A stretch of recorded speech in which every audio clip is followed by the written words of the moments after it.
Hey everyone, David C. Anderson here. Yes. Line. Yes, you're here. Hey everyone, David C. Anderson here coming at you from the KnifeCenter, and welcome to Knife AQ number 23, the knife series where I answer all your knife questions, whether they're sharp or dull.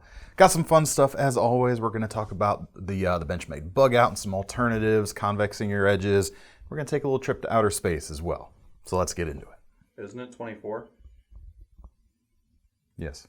It's number 24, everyone. Logo. All right, let's get into it. Thanks everyone for submitting your questions in the comments section. There have been some good ones, pulled a few here. If you want a chance to get one of your own questions featured, as always, just leave it in the comments section below and we'll be combing through for some ones to answer. Starting out, that trip to outer space. Question from Matthew H. He says, do you have any space-themed knives, whether in name or style or whatever, anything that has to do with space? Thank you. Absolutely, got a couple here for you. Instantly that came to mind, K-Bar's new Space Force series. Like that's the guy right there. You can't get much more space-themed than that. Only a few items in the series so far. There's a fixed blade. They're calling it the Space Bar, the K-Bar, Space Bar. And there's a breacher tool, which I think they should have called the Space Bar because it's nice and shaped like that. But they've also got a budget-oriented folder. This is the Space Force Courser, coming in at $30 right now. For that, you're getting an AUS 8 blade, Tonto shape, as you can see, about 3.5 inches. And that's being paired with a blue-colored handle, glass-filled nylon here. Pretty decent shape to these. I've always kind of been a fan ever since we saw these on the old Johnson Adventure Blades series that they did. A little bit of a swell here forward, and it feels pretty decent in those first two fingers, and you got a nice kind of cant to the back that holds the blade at a really nice angle that I like. Solid budget offering for sure. Nice strong lock back, dual thumb studs, double-sided pocket clip, or the pocket clip single-sided, but you know, it's reversible, so good for lefties or righties, and definitely space-themed. But if you want to go higher end, we've got a Sebenza 31 from Chris Reeve Knives. They brought the lunar landing inlaid version back. This was on the Sebenza 21 originally, if I'm remembering correctly. I don't think it was on the 31 at the start, but they've brought it back. Really cool. These run, let's see, about $575. While we still have them, they are limited at this point. But how cool is that? You've got, you know, some really cool engraving, a cabochon inlay here as the Earth, and then on the back side, you've got the footprint on the moon, as well as some numbers for the mission time there, which is quite cool. But apart from that, it's a Sebenza. You gotta love it. 3.6 inches of steel, S35VN, drop point, hollow grind, the frame lock, the Reeve integral lock, invented by Chris Reeve. So it's like the original, or the latest version of the original daddy when it comes to those that lock style. So definitely check that one out as well, if we still have it.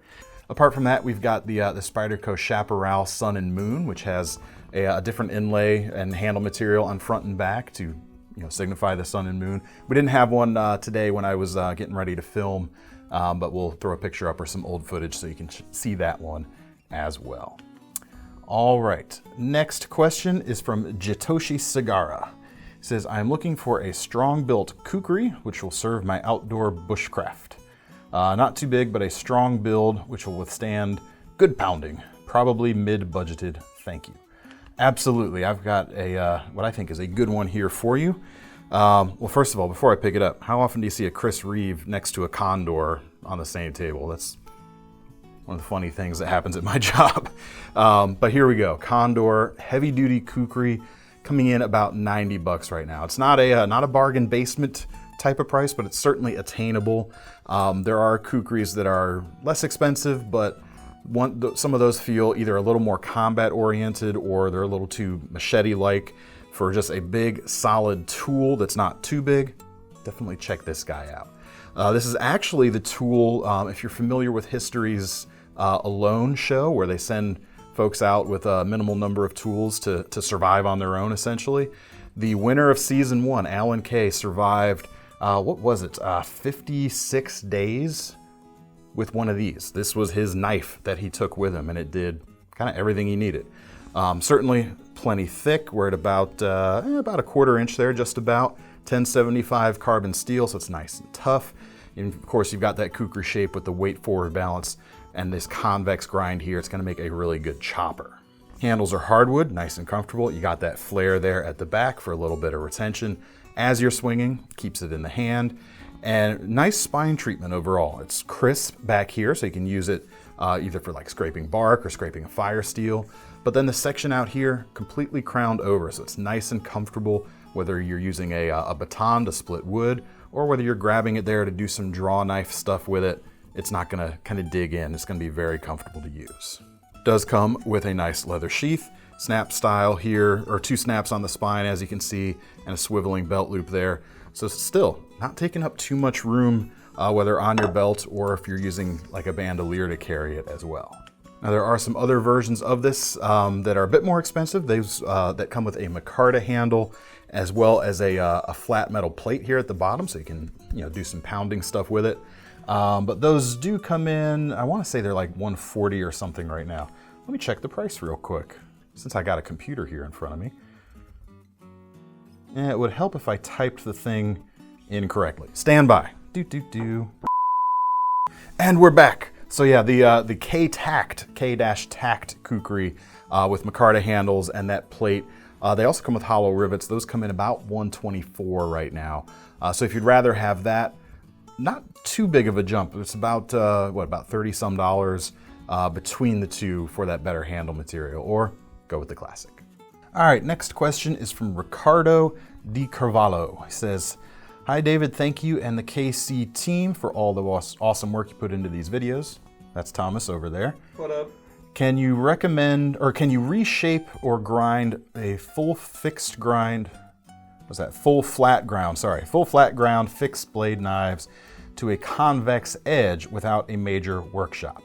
Yes, you can. You don't need a workshop, but you do need a work sharp, or I would recommend the Ken Onion work sharp unit. This is our office unit that has seen some better days at this point, but it's still putting in the work.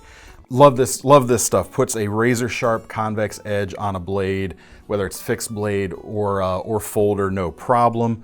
What do these run nowadays? About 130 right now. But you've got variable degrees here. You've got adjustable speed on this, so you can run it nice and slow if you're worried about overheating. And if you want, you can even take these angle guides off and do a bit of freehand with it if you like. I actually tend to do that when I was using one of these primarily before I graduated to my full-on knife grinder and just going straight up and down with it. We'll give you about a 17-degree edge. Now, you specifically use the words convex edge, and this will do that. But if you were actually talking about, since you were talking about full flat grinds specifically and reshaping, if you're talking about changing a full flat grind to a convex grind, something like you would get on this Condor, that's a whole different scenario. And that probably will take a little bit more specialized equipment. And honestly, there's gonna be some blades out there that aren't gonna take too well at that kind of use. But if you're starting with a thicker blade and there's plenty of material that you could remove, it could be done.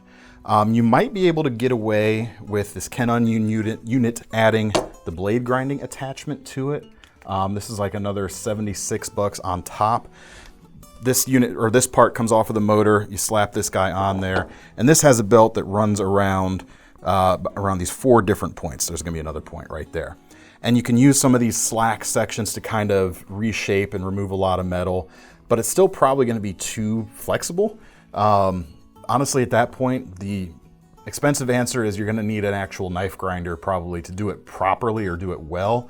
But if you're looking to just have some fun, do some experimenting with it, I would actually recommend getting like one of those hardware store 1x30 belt sanders with a bunch of different belt grits, and that might get you in the ballpark of what you're looking for, but you're probably gonna avoid your warranty in the process. So convex edges though, definitely check out a work sharp belt-based sharpener. All right, next one is from Shorin Ryu 2008. It says, "Can you recommend a rescue knife similar in size and price to the Boker Magnum Compact Rescue? Must have a glass breaker and a seat belt cutter and fit into the 5th jeans pocket. It could also be a multi-tool, not necessarily a knife. Sure. Obviously, that's a very inexpensive knife. You're less than 20 bucks there. So there's not going to be a lot, but the first thing that came to mind for me when you're talking about a 5th pocket carry rescue knife is the Boker Plus Rescom folder from Chad Lozbano's. Rescom, because this is a spinoff of the Subcom folder, and there you go. You definitely have a rescue hook blade there with some serrations there for some other types of cutting there. These come in about 44 bucks with that AUS 8 blade, so not quite in the budget, more than double in fact, and it doesn't have a glass breaker either. But honestly, on a knife this small that's going to fit in that pocket with a glass breaker, you're going to have a hard time, I think, actually using it to break some glass, because there's not a lot there to, there's enough, certainly enough here to hold on to with a solid grip when you're cutting, but if you're using it for striking, you're going to be left wanting there. But since you said it can be a multi-tool, I do have something that's going to have the glass breaker, have the seatbelt cutter, and be 5th pocket compatible, and cost what you want. These guys come in, where's my price here? About 13 bucks. The Rescue Me Escape, Quick Car Escape keychain tool. This one is actually one that I carry on my key ring everywhere I go. But it certainly will fit in that 5th pocket. And the key to this is the spring-loaded glass breaker. You're not actually striking with it. You just come up to the base of the window, push in, and it'll pop a little tip out and break the window. And then you've got seatbelt cutter there. Like I said, that'll really easily fit into that 5th pocket. Or if you want to carry it on your key ring, so you're driving along, your keys are hanging there. If you get into a wreck and you get pinned, maybe you can't get to your pocket, but you might be able to get to your key ring, just yank that off and get out. So check that guy out. That might be what you're looking for. All right, next question comes from Carmine Trento. Can you suggest a 3 to 5 kitchen knife set that is premium or even premium plus? I want to put together a set that would last me a lifetime, that can do all my kitchen work, and that I can save up and buy piece by piece. Love the series, keep it up. Thank you, sir. You got the right idea for sure. If you're looking to upgrade and get those forever knives, it's a good thing to go at it piece by piece. It makes the sticker shock a little bit more manageable, and you kind of build up and pick exactly what you need. One thing you have to decide is whether you want to go with a Western or German style of kitchen knife set, or go with a Japanese Eastern style of kitchen knives. But what I'm going to recommend actually might be the best of both worlds, and that is the Miyabi series, which is a Henkel's brand. So you got a German company that owns it. These are made in Japan. The steel itself comes from Sweden, so this truly is a global kitchen knife without being a global knife. That's another knife brand, high quality knife brand. But this is truly a citizen of the world here. And there's a good selection of tools, or good selection of different blades in these series. This one, regular price on this guy's about 150 bucks for this 8-inch chef, but you've got Santoku's, bread knives, the works. One thing they don't have is a boning knife, which I like to have for filleting and some meat processing duties. But the beauty of building your set piece by piece is you don't have to stick to one brand or another. You can kind of mix and match a little bit. And in fact, I don't mind having a kind of a cheaper boning knife, since you really thrash on those and might be like banging up on bone. You might feel a little more comfortable doing that with a cheaper knife. But check these guys out. They're really high quality.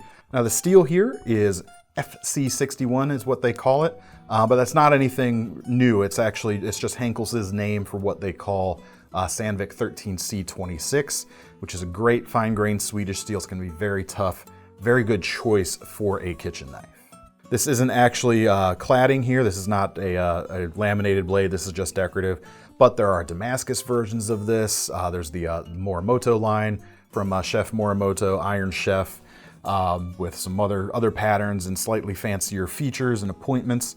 But these things are really great, and really just a great blend between the Western and Eastern styles, and maybe overlooked sometimes. People like to look to Shun first and foremost for Japanese style things, which I think are great, don't get me wrong, but maybe check these guys out too. All right, next question is from TC1836. Hey DCA, Can you make a recommendation for a lightweight EDC folder that's 2.5 ounces or less?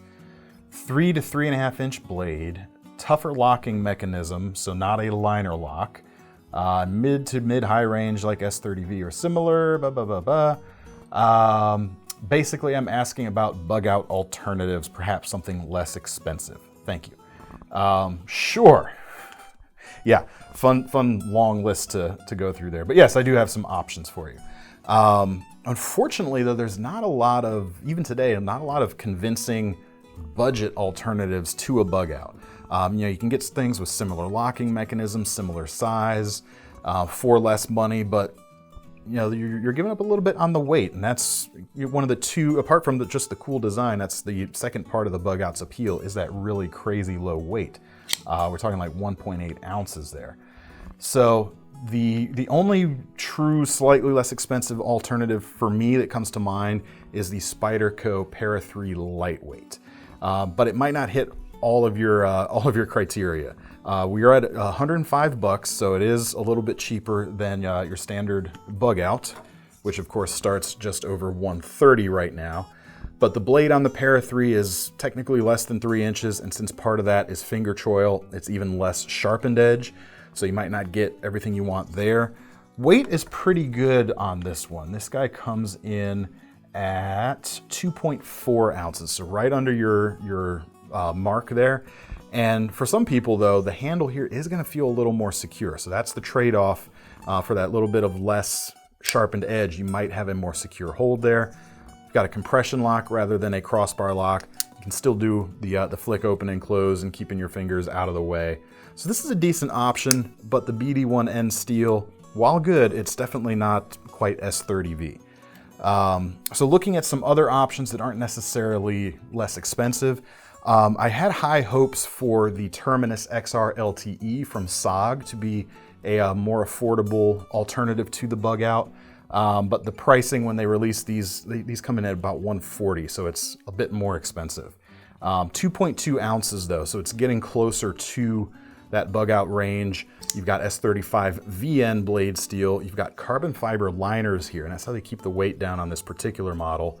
They're crossbar lock. You also get a flipper, thumb studs, and just a sub 3-inch blade as well in this case. I would say look at the non-LTE version that has the same blade steel, comes in at $85, but you've got steel liners here, so the weight is not in your range. It's about 3.2 ounces. Still not a heavyweight, so if you're looking to spend less money and get similar experience to the bug out, maybe check this guy out. But if we're talking about that $140 LTE at the same price, we've got the Hogue Deca as well. This is the new KnifeCenter exclusive version with the red lava G Mascus, and this is 2.3 ounces, so 0.1 ounces more than that Terminus for the same price, and then you also get 20 CV blade steel, so higher end stuff. You said you don't need M390, but if you're going to spend that amount of money, then you have the option. Doesn't hurt to have it. Weight is about the same, the handle's nice and solid, and you get American construction from this guy as well. So definitely a lot to love with this as a bug out alternative as well. All right, next question comes from Brikrot. Says, I'd like to start buying knives with USA made steel. Do USA knife makers use USA steel, and which ones? Sure, I'd probably say pretty much all of them do use a USA steel in their lineup, as well as imported steels or non-US steels. And that's the same case for international makers, or for what for us would be, foreign manufacturers. They're using a combination of foreign steels as well as USA made steels. So you kind of have to learn what steels come from which country. For instance, that FC61 blade here, that's a Swedish steel. 13C26, but they also make 14C28N, which Kershaw uses that on some American-made stuff. But they also use CPM20CV, which is an American steel. So there's a lot you can get into, but there's a few things that you can look for that'll clue you in. If you see a steel where the prefix on it is CPM, like CPM20CV, CPM S30V, that is its full name, that stands for Crucible Particle Metallurgy, and Crucible is an American company making steel here in America. CTS, that's a Carpenter steel. So this CTS BD1 comes from Carpenter. That's also a USA made steel. AUS 8, like on this guy, that's a Taiwanese made steel. So, or sorry, no, that's a Japanese made steel. This is a Taiwanese made knife, however. So yeah, look for CPMs and CTSs. That's gonna, if you see that, especially if you see it on an American made knife, that's gonna be what you're looking for. All right, next question is from Porky Pig, and it's lowercase p's, so it's not trademarked. It says, any ideas on what is the best knife to fight a grizzly with? Got a big boy hanging around the house truck. Many thanks. House truck? You bought a truck. Are you living in it? No, it does not have a house on it. Let me know what a house truck is, but also for legal reasons, I cannot advocate or suggest anything for fighting a grizzly bear. Call your local authorities, probably. That's all the time we've got for today. Thank you, everyone, for submitting your questions. And if you want a chance to get your question featured in a future episode, just leave them in the comments. Meantime, if you want to get your hands on any of these knives, we'll leave links in the description per usual. And while you're over there at the Knife Center, make sure you sign up for our Knife Rewards program. You might as well earn some free money to spend on your next knife if you're spending some of your good earned money on these knives in the process. That was kind of English. Sort of. It worked. I'm David C. Anderson from the Knife Center, signing off. See you next time.